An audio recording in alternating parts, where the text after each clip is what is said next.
श्रीमद् भागवत अथ चतुर्थो अध्याय गोकर्णोपाख्यान प्रारंभ। अत्र ते कीर्तयिष्याम इतिहासं पुरातनं यस्य श्रवणमात्रेण पापहानिः प्रजायते। नारद जी, अब हम तुम्हें इस विषय में एक प्राचीन इतिहास सुनाते हैं। उसके सुनने से ही सब पाप नष्ट हो जाते हैं। पूर्व काल में तुंगभद्रा नदी के तट पर एक अनुपम नगर बसा हुआ था। वहाँ सभी वर्णों के लोग अपने अपने धर्मों का आचरण करते हुए सत्य और सत्कर्मों में तत्पर रहते थे। उस नगर में समस्त वेदों का विशेषज्ञ और श्रोत स्मार्त कर्मों में निपुण एक आत्मदेव नामक ब्राह्मण रहता था। वह साक्षात दूसरे सूर्य के समान तेजस्वी था। वह धनी होने पर भी भिक्षाजीवी था। उसकी प्यारी पत्नी धुंधुली कुलीन एवं सुंदरी होने पर भी सदा अपनी बात पर अड़ जाने वाली थी। उसे लोगों की बात करने में सुख मिलता था। स्वभाव था क्रूर, प्रायः कुछ न कुछ बकवाद करती रहती थी। गृह कार्य में निपुण थी, कृपण थी और थी झगड़ालू भी। इस प्रकार ब्राह्मण दंपति प्रेम से अपने घर में रहते और विहार करते थे। उनके पास अर्थ और भोग विलास की सामग्री बहुत थी। घर द्वार भी सुंदर थे, परंतु उससे उन्हें सुख नहीं था। जब अवस्था बहुत ढल गई तब उन्होंने संतान के लिए तरह तरह के पुण्य कर्म आरंभ किए और वे दीन दुखियों को गौ, पृथ्वी, सुवर्ण और वस्त्रादि दान करने लगे। इस प्रकार धर्म मार्ग में उन्होंने अपना आधा धन समाप्त कर दिया, तो भी उन्हें पुत्र या पुत्री किसी का भी मुख देखने को न मिला। इसलिए अब वह ब्राह्मण बहुत ही चिंतातुर रहने लगा। एक दिन ब्राह्मण देवता बहुत दुखी होकर घर से निकलकर वन को चल दिया। दोपहर के समय उसे प्यास लगी, इसलिए वह एक तालाब पर आया। संतान के अभाव के दुख ने उसके शरीर को बहुत सुखा दिया था, इसलिए थक जाने के कारण जल पीकर वह वहीं बैठ गया। 2 घड़ी बीतने पर वहां एक सन्यासी महात्मा आए। जब ब्राह्मण देवता ने देखा कि वे जल पी चुके हैं, तब वह उनके पास गया और चरणों में नमस्कार करने के बाद सामने खड़े होकर लंबी लंबी सांसें लेने लगा। सन्यासी ने पूछा, कहो ब्राह्मण देवता, रोते क्यों हो? ऐसी तुम्हें क्या भारी चिंता है? तुम जल्दी ही मुझे अपने दुख का कारण बताओ। ब्राह्मण ने कहा, महाराज, मैं अपने पूर्व जन्म के पापों से संचित दुख का क्या वर्णन करूं? अब मेरे पितर मेरे द्वारा दी हुई जलांजलि के जल को अपनी चिंता जनित सांस से कुछ गर्म करके पीते हैं। देवता और ब्राह्मण मेरा दिया हुआ प्रसन्न मन से स्वीकार नहीं करते। संतान के लिए मैं इतना दुखी हो गया हूँ कि मुझे सब सुना ही सुना दिखाई देता है। मैं प्राण त्यागने के लिए यहाँ आया हूँ। संतानहीन जीवन को धिक्कार है, संतानहीन गृह को धिक्कार है, संतानहीन धन को धिक्कार है और संतानहीन कुल को धिक्कार है। मैं जिस गाय को पालता हूँ वह भी सर्वथा बांझ हो जाती है। जो पेड़ लगाता हूँ उस पर भी फल फूल नहीं लगते। मेरे घर में जो फल आता है वह भी बहुत जल्दी सड़ जाता है। जब मैं ऐसा अभागा और पुत्रहीन हूँ, तब फिर इस जीवन को ही रखकर मुझे क्या करना है? यों कहकर वह ब्राह्मण दुख से व्याकुल हो उन सन्यासी महात्मा के पास फूट फूट कर रोने लगा। तब उन यतिवर के हृदय में बड़ी करुणा उत्पन्न हुई। वे योगनिष्ठ थे। उन्होंने उसके ललाट की रेखाएं देखकर सारा वृत्तांत जान लिया और फिर उसे विस्तार पूर्वक कहने लगे। सन्यासी ने कहा, ब्राह्मण देवता, इस प्रजा प्राप्ति का मोह त्याग दो। कर्म की गति प्रबल है, विवेक का आश्रय लेकर संसार की वासना छोड़ दो। विप्रवर सुनो, मैंने इस समय तुम्हारा प्रारब्ध देखकर निश्चय किया है कि 7 जन्म तक तुम्हारे कोई संतान किसी प्रकार नहीं हो सकती। पूर्व काल में राजा सगर एवं अंग को संतान के कारण दुख भोगना पड़ा था। ब्राह्मण, अब तुम कुटुंब की आशा छोड़ दो, संन्यास में ही सब प्रकार का सुख है। ब्राह्मण ने कहा, महात्मा जी, विवेक से मेरा क्या होगा? मुझे तो बलपूर्वक पुत्र दीजिए, नहीं तो मैं आपके सामने ही शोक मूर्छित होकर अपने प्राण त्यागता हूँ। जिसमें पुत्र स्त्री आदि का सुख नहीं है, ऐसा संन्यास तो सर्वथा नीरस ही है। लोक में सरस तो पुत्र पौत्रादि से भरा भूरा गृहस्थाश्रम ही है। ब्राह्मण का ऐसा आग्रह देखकर उन तपोधन ने कहा, विधाता के लेख को मिटाने का हठ करने से राजा चित्रकेतु को बड़ा कष्ट उठाना पड़ा था। इसलिए देव जिसके उद्योगों को कुचल देता है, उस पुरुष के समान तुम्हें भी पुत्र से सुख नहीं मिल सकेगा। तुमने तो बड़ा हठ पकड़ा है और अर्थी के रूप में तुम मेरे सामने उपस्थित हो। ऐसी दशा में मैं तुमसे क्या कहूँ? जब महात्मा जी ने देखा कि यह किसी प्रकार अपना आग्रह नहीं छोड़ता, तब उन्होंने उसे एक फल देकर कहा, इसे तुम अपनी पत्नी को खिला देना, इससे उसके एक पुत्र होगा। तुम्हारी स्त्री को 1 साल तक सत्य, शौच, दया, दान और एक समय एक ही अन्न खाने का नियम रखना चाहिए।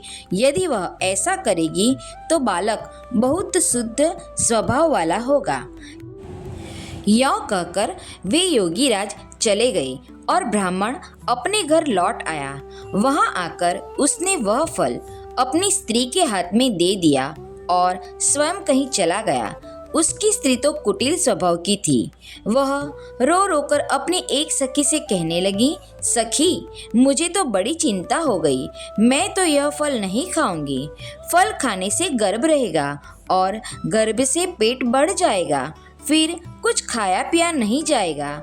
इससे मेरी शक्ति क्षीण हो जाएगी। तब बता, घर का धंधा कैसे होगा?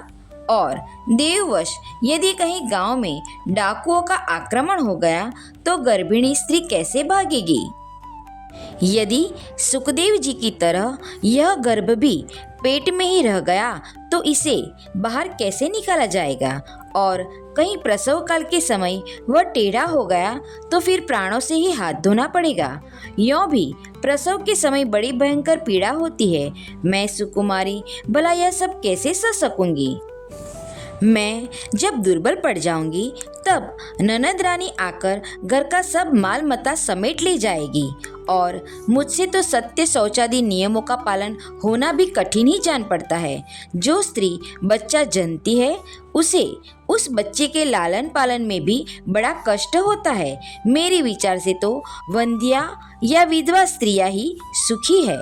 मन में ऐसे ही तरह तरह के कुतर्क उठने से उसने वह फल नहीं खाया और जब उसके पति ने पूछा, फल खा लिया? तब उसने कह दिया, हाँ, खा लिया। एक दिन उसकी बहन अपने आप ही उसके घर आई। तब उसने अपनी बहन को सारा वृत्तांत सुनाकर कहा कि मेरे मन में इसकी बड़ी चिंता है। मैं इस दुख के कारण दिनों दिन दुबली हो रही हूँ। बहन, मैं क्या करूँ? बहन ने कहा, मेरे पेट में बच्चा है। प्रसव होने पर वह बालक मैं तुझे दे दूंगी। तब तक तू गर्भवती के समान घर में गुप्त रूप से सुख से रह। तू मेरे पति को कुछ धन दे देगी तो वे तुझे अपना बालक दे देंगे। हम ऐसी युक्ति करेंगी कि जिसमें सब लोग यही कहे कि इसका बालक 6 महीने का होकर मर गया और मैं नित्य प्रति तेरे घर आकर उस बालक का पालन पोषण करती रहूंगी। तू इस समय इसकी जांच करने के लिए यह फल गौ को खिला दे। ब्राह्मणी ने स्त्री स्वभाववश जो जो उसकी बहन ने कहा था वैसे ही सब किया।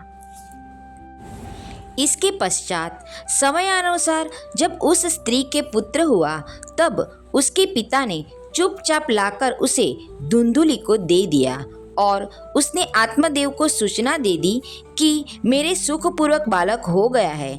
इस प्रकार आत्मदेव के पुत्र हुआ सुनकर सब लोगों को बड़ा आनंद हुआ। ब्राह्मण ने उसका जात कर्म संस्कार करके ब्राह्मणों को दान दिया और उसके द्वार पर गाना बजाना तथा अनेक प्रकार के मांगलिक कृत्य होने लगे। धुंधुली ने अपने पति से कहा, मेरे स्तनों में तो दूध ही नहीं है, फिर गौ आदि किसी अन्य जीव के दूध से मैं इस बालक का किस प्रकार पालन करूंगी। मेरी बहन के अभी बालक हुआ था, वह मर गया है, उसे बुलाकर अपने यहाँ रख ले तो वह आपके इस बच्चे का पालन पोषण कर लेगी। तब पुत्र की रक्षा के लिए आत्मदेव ने वैसा ही किया तथा माता धुंधुली ने उस बालक का नाम धुंधुकारी रखा। इसके बाद 3 महीने बीतने पर उस गौ के भी एक मनुष्याकार बच्चा हुआ। वह सर्वांग सुंदर, दिव्य, निर्मल तथा सुवर्ण किसी कांति वाला था। उसे देखकर ब्राह्मण देवता को बड़ा आनंद हुआ और उसने स्वयं ही उसके सब संस्कार किए।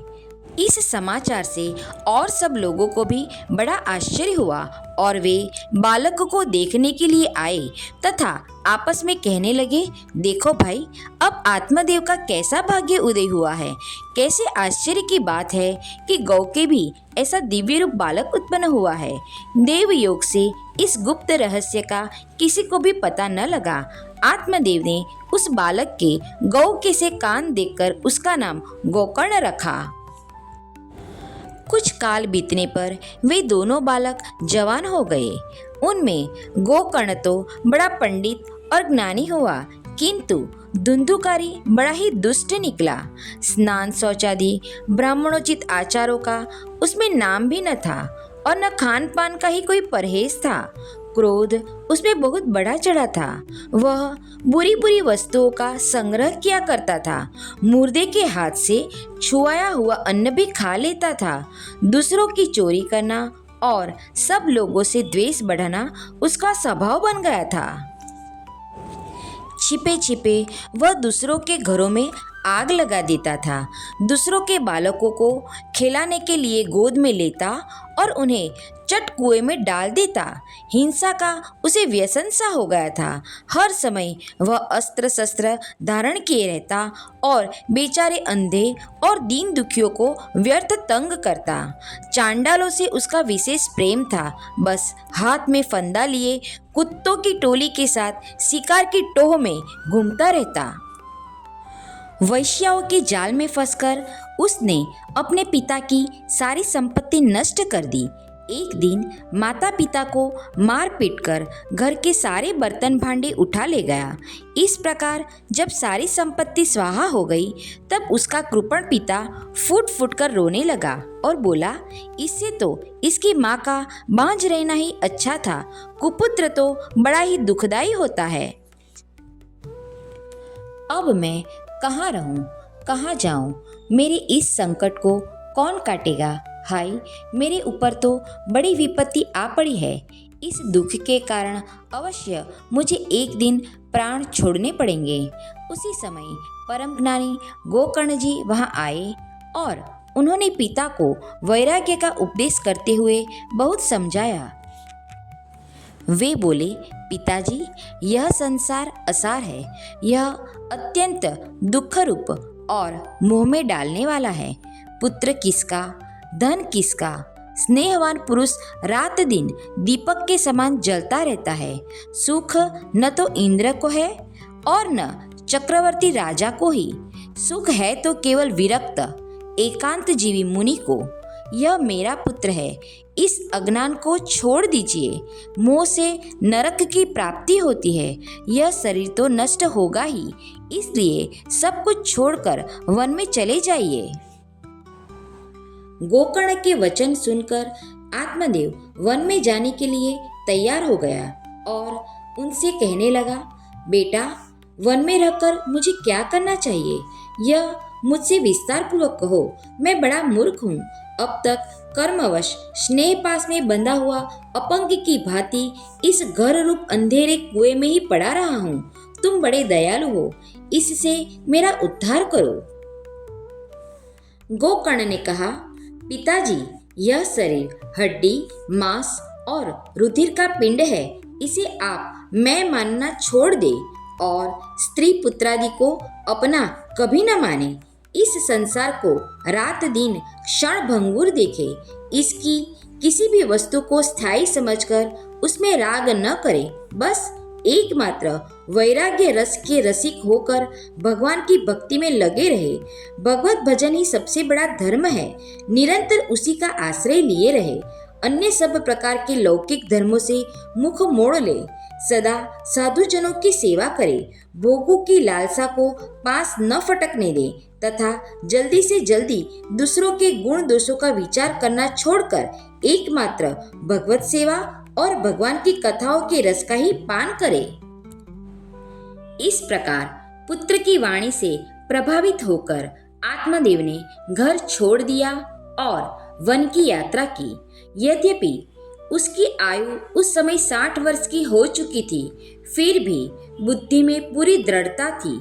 वहाँ रात दिन भगवान की सेवा पूजा करने से और नियम पूर्वक भागवत के 10वें स्कंद का पाठ करने से उसने भगवान श्री कृष्णचंद्र को प्राप्त कर लिया। इति श्री पद्म पुराणे उत्तरखंडे श्रीमद्भागवत महात्म्ये विप्रमोक्षो नाम चतुर्थो अध्यायः। आत्मदेव ने रात दिन भगवान की सेवा पूजा करके और भागवत के 10वें स्कंद का पाठ करके श्री कृष्णचंद्र को प्राप्त कर लिया। लेकिन धुंधुकारी का क्या हुआ, उनकी माता का क्या हुआ, गोकर्ण का क्या हुआ, आगे के अध्याय में हम इन सब बातों को जानते हैं। अतः 5वां अध्याय धुंधुकारी को प्रेत योनि की प्राप्ति और उससे उद्धार। पिता के वन चले जाने पर एक दिन धुंधुकारी ने अपनी माता को बहुत पीटा और कहा, बता धन कहाँ रखा है, नहीं तो अब भी तेरी जलती लकड़ी से खबर लूंगा। उसकी इस धमकी से डरकर और पुत्र के उपद्रवों से दुखी होकर वह रात्रि के समय कुएं में जा गिरी और इसी से उसकी मृत्यु हो गई। योगनिष्ठ गोकर्ण जी तीर्थ यात्रा के लिए निकल गए। इन्हें इन घटनाओं से कोई सुख या दुख नहीं होता था, क्योंकि उनका न कोई मित्र था न शत्रु। धुंधुकारी 5 वेश्याओं के साथ घर में रहने लगा। उनके लिए भोग सामग्री जुटाने की चिंता ने उसकी बुद्धि नष्ट कर दी और वह नाना प्रकार के अत्यंत क्रूर कर्म करने लगा। एक दिन उन कुलटाओं ने उससे बहुत से गहने मांगे। वह तो काम से अंधा हो रहा था। मौत की उसे कभी याद नहीं आती थी। बस उन्हें जुटाने के लिए वह घर से निकल पड़ा। वह जहाँ तहाँ से बहुत सा धन चुरा कर घर लौट आया तथा उन्हें कुछ सुंदर वस्त्र और आभूषण लाकर दिए। चोरी का बहुत माल देखकर रात्रि के समय स्त्रियों ने विचार किया कि यह नित्य ही चोरी करता है, इसलिए इसे किसी दिन अवश्य राजा पकड़ लेगा। राजा यह सारा धन छीनकर इसे निश्चय ही प्राण दंड देगा। जब एक दिन इसे मरना ही है, तब हम ही धन की रक्षा के लिए गुप्त रूप से इसको क्यों न मार डालें। इसे मारकर हम इसका माल मता लेकर जहाँ कहीं चली जाएगी। ऐसा निश्चय कर उन्होंने सोए हुए धुंधुकारी को रस्सियों से कस दिया और उसके गले में फांसी लगाकर उसे मारने का प्रयत्न किया। इससे जब वह जल्दी न मरा तो उन्हें बड़ी चिंता हुई। तब उन्होंने उसके मुख पर बहुत से दहकते अंगारे डाले। इससे वह अग्नि की लपटों से बहुत छटपटाकर मर गया। उन्होंने उसके शरीर को एक गड्ढे में डालकर गाड़ दिया। सच है, स्त्रियां प्रायः बड़ी दुस्साहसी होती है।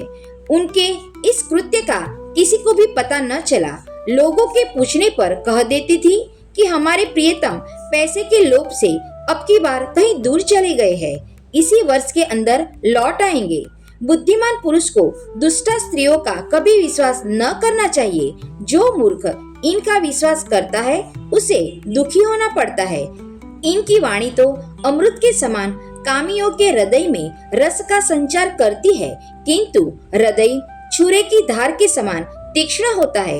भला इन स्त्रियों का कौन प्यारा है। वे कुलटाए धुंधुकारी की सारी संपत्ति समेटकर वहां से चंपत हो गई। उनके ऐसे न जाने कितने पति थे और धुंधुकारी अपने कुकर्मों के कारण भयंकर प्रेत हुआ।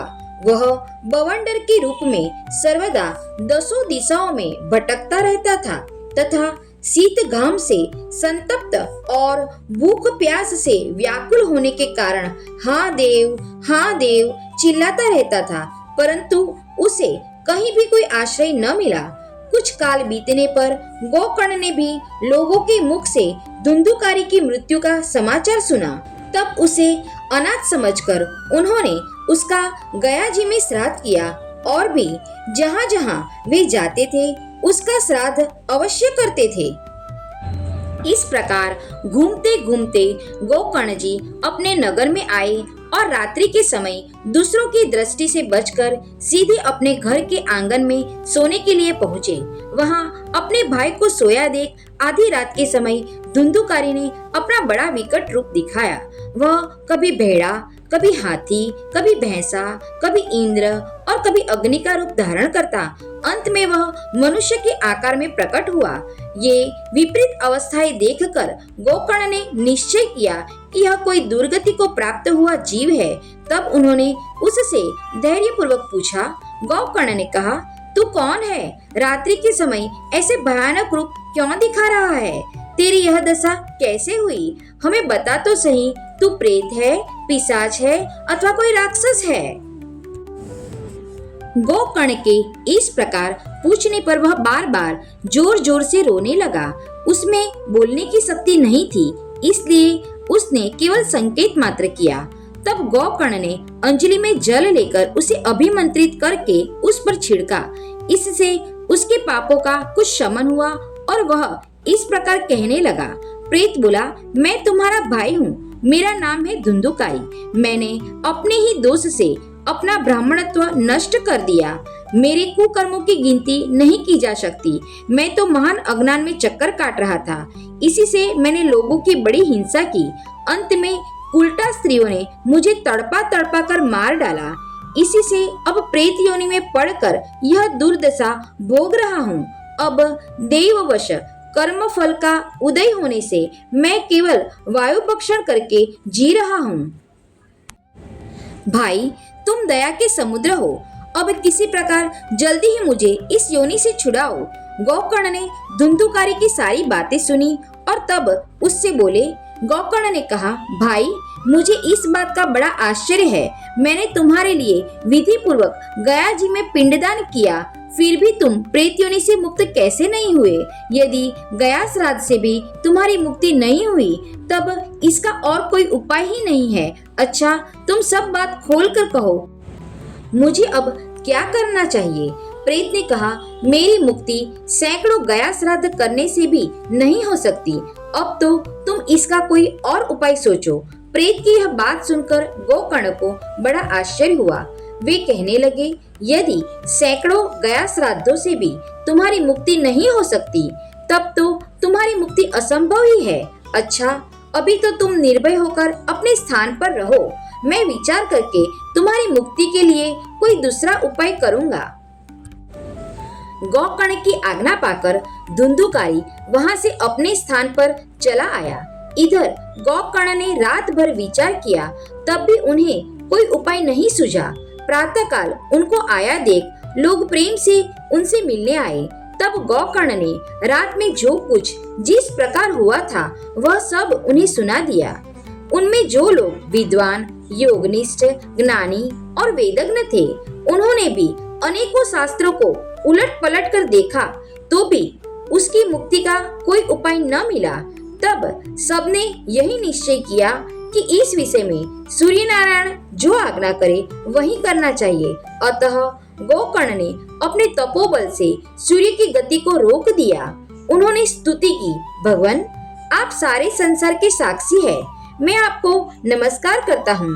आप मुझे कृपा करके धुंधुकारी की मुक्ति का साधन बताइए। गोकर्ण की यह प्रार्थना सुनकर सूर्यदेव ने दूर से ही स्पष्ट शब्दों में कहा, श्रीमद् भागवत से मुक्ति हो सकती है, इसलिए तुम उसका सप्ताह पारायण करो। सूर्य का यह धर्ममय वचन वहाँ सभी ने सुना। तब सबने यही कहा कि प्रयत्न पूर्वक यही करो। है भी यह साधन बहुत सरल। अतः गोकर्ण जी भी तदनुसार निश्चय करके कथा सुनाने के लिए तैयार हो गए। देश और गांवों से अनेकों लोग कथा सुनने के लिए आए। बहुत से लंगड़े, लूले, अंधे, बूढ़े और मंदबुद्धि पुरुष भी अपने पापों की निवृत्ति के उद्देश्य से वहां आ पहुँचे। इस प्रकार वहां इतनी भीड़ हो गई कि उसे देखकर देवताओं को भी आश्चर्य होता था।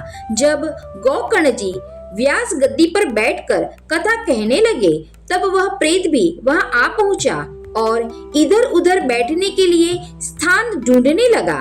इतने में ही उसकी दृष्टि एक सीधे रखे हुए 7 गांठ के बांस पर पड़ी। उसी के नीचे के छिद्र में घुसकर वह कथा सुनने के लिए बैठ गया। वायु रूप होने के कारण वह बाहर कहीं बैठ नहीं सकता था, इसलिए बांस में घुस गया। गोकर्ण जी ने एक वैष्णव ब्राह्मण को मुख्य श्रोता बनाया और प्रथम स्कंद से ही स्पष्ट स्वर में कथा सुनानी आरंभ कर दी। सायंकाल में जब कथा को विश्राम दिया गया, तब एक बड़ी विचित्र बात हुई। वहां सभासदों के देखते देखते उस बांस की एक गांठ तड़ तड़ शब्द करती फट गई।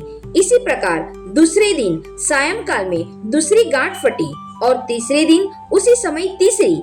इस प्रकार 7 दिनों में 7 गांठों को फोड़कर धुंधुकारी 12 स्कंदों के सुनने से पवित्र होकर प्रेत योनि से मुक्त हो गया और दिव्य रूप धारण करके सबके सामने प्रकट हुआ। उसका मेघ के समान श्याम शरीर पीतांबर और तुलसी की मालाओं से सुशोभित था तथा सिर पर मनोहर मुकुट और कानों में कमनीय कुंडल झिलमिला रहे थे। उसने तुरंत अपने भाई गोकर्ण को प्रणाम करके कहा, भाई, तुमने कृपा करके मुझे प्रेत योनि की यातनाओं से मुक्त कर दिया। यह प्रेत पीड़ा का नाश करने वाली श्रीमद् भगवत की कथा धन्य है तथा श्री कृष्ण चंद्र के धाम की प्राप्ति करने वाला इसका सप्ताह पारायण भी धन्य है। जब सप्ताह श्रवण का योग लगता है, तब सब पाप थर्रा उठते हैं कि अब यह भागवत की कथा जल्द ही हमारा अंत कर देगी। जिस प्रकार आग गीली, सूखी, छोटी, बड़ी सब तरह की लकड़ियों को जला डालती है, उसी प्रकार यह सप्ताह श्रवण मन, वचन और कर्म द्वारा किए हुए नए, पुराने, छोटे, बड़े सभी प्रकार के पापों को भस्म कर देता है। विद्वानों ने देवताओं की सभा में कहा है कि जो लोग इस भारतवर्ष में श्रीमद् भागवत की कथा नहीं सुनते, उनका जन्म वृथा ही है। भला मोह पूर्वक लालन पालन करके यदि इस अनित्य शरीर को हृष्ट पुष्ट और बलवान भी बना लिया, तो भी श्रीमद् भागवत की कथा सुने बिना इससे क्या लाभ हुआ। अस्थिया ही इस शरीर के आधार स्तंभ है। नस नाड़ी रूप रस्सियों से यह बंधा हुआ है। ऊपर से इस पर मांस और रक्त थोप कर इसे चर्म से मढ़ दिया गया है। इसके प्रत्येक अंग में दुर्गंध आती है, क्योंकि है तो यह मलमूत्र का भांड ही। वृद्धावस्था और शोक के कारण यह परिणाम में दुखमय ही है। रोगों का तो घर ही ठहरा। यह निरंतर किसी न किसी कामना से पीड़ित रहता है, कभी इसकी तृप्ति नहीं होती। इसे धारण किए रहना भी एक भार ही है। इसके रोम रोम में दोष भरे हुए हैं और नष्ट होने में इसे एक क्षण भी नहीं लगता। अंत में यदि इसे गाड़ दिया जाता है तो इसके कीड़े बन जाते हैं। कोई पशु खा जाता है तो यह विष्ठा हो जाता है और अग्नि में जला दिया जाता है तो भस्म की ढेरी हो जाता है। ये 3 ही गतियां बताई गई है।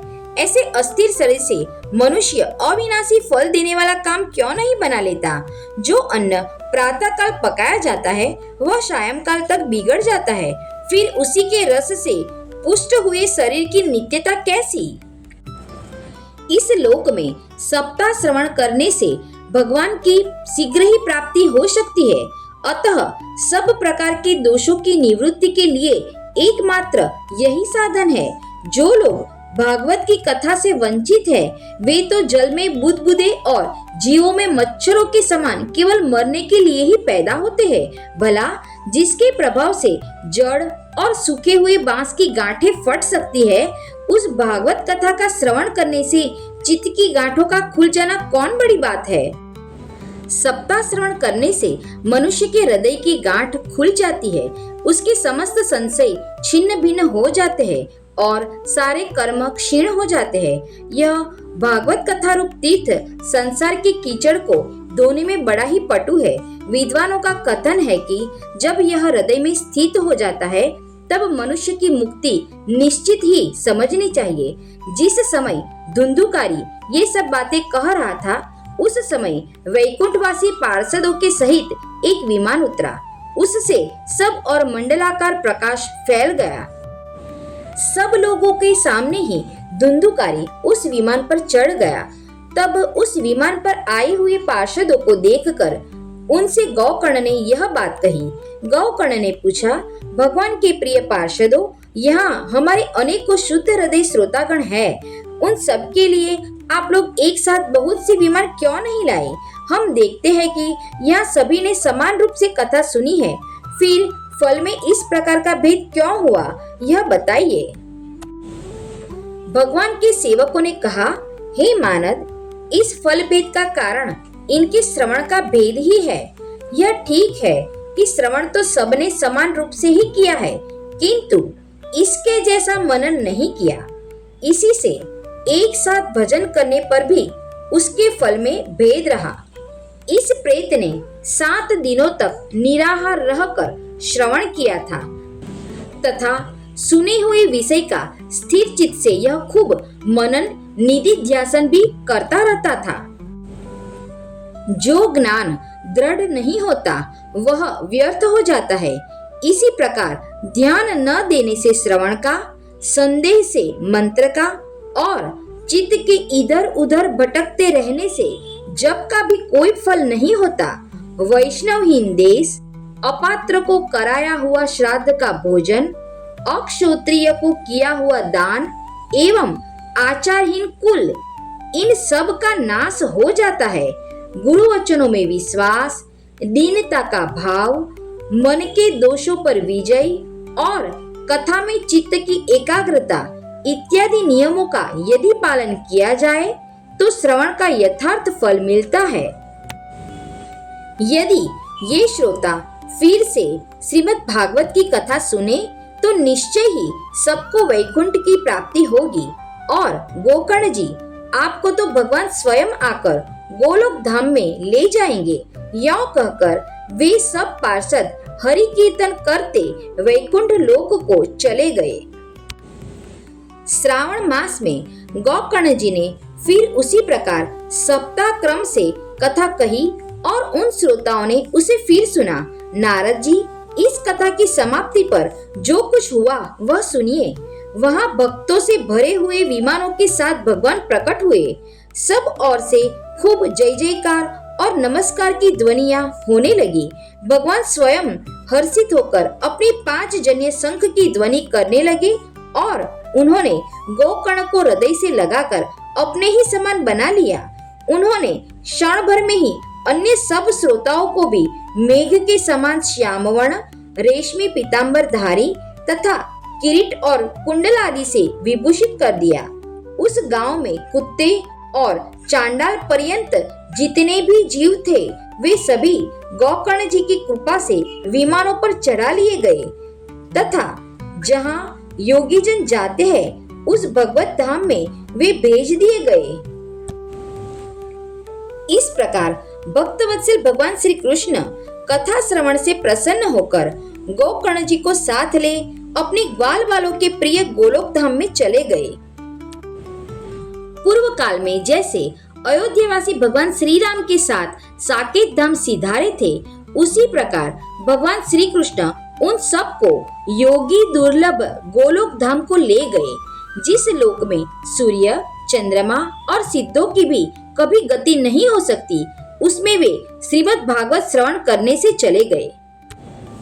नारद जी सप्ताह यज्ञ के द्वारा कथा श्रवण करने से जैसा उज्जवल फल संचित होता है उसके विषय में हम आपसे क्या कहें। अजी, जिन्होंने अपने कर्णपुट से गोकर्ण जी की कथा के एक अक्षर का भी पान किया था, वे फिर माता के गर्भ में नहीं आए। जिस गति को लोग वायु, जल तथा पत्ते खाकर शरीर सुखाने से, बहुत काल तक घोर तपस्या करने से और योगाभ्यास से भी नहीं पा सकते, उसे वे सप्ताह श्रवण से सहज में ही प्राप्त कर लेते हैं। इस परम पवित्र इतिहास का पाठ चित्रकूट पर विराजमान मुनीश्वर शांडिल्य भी ब्रह्मानंद में मग्न होकर करते रहते हैं। यह कथा बड़ी ही पवित्र है, एक बार के श्रवण से ही समस्त पाप राशि को भस्म कर देती है। यदि इसका श्राद्ध के समय पाठ किया जाए तो इससे पितृगण को बड़ी तृप्ति होती है और नित्य पाठ करने से मोक्ष की प्राप्ति होती है। इति श्री पद्म पुराणे उत्तरखंडे श्रीमद् भागवत महात्म्ये गोकर्ण मोक्ष वर्णनम नाम पंचमो अध्यायः।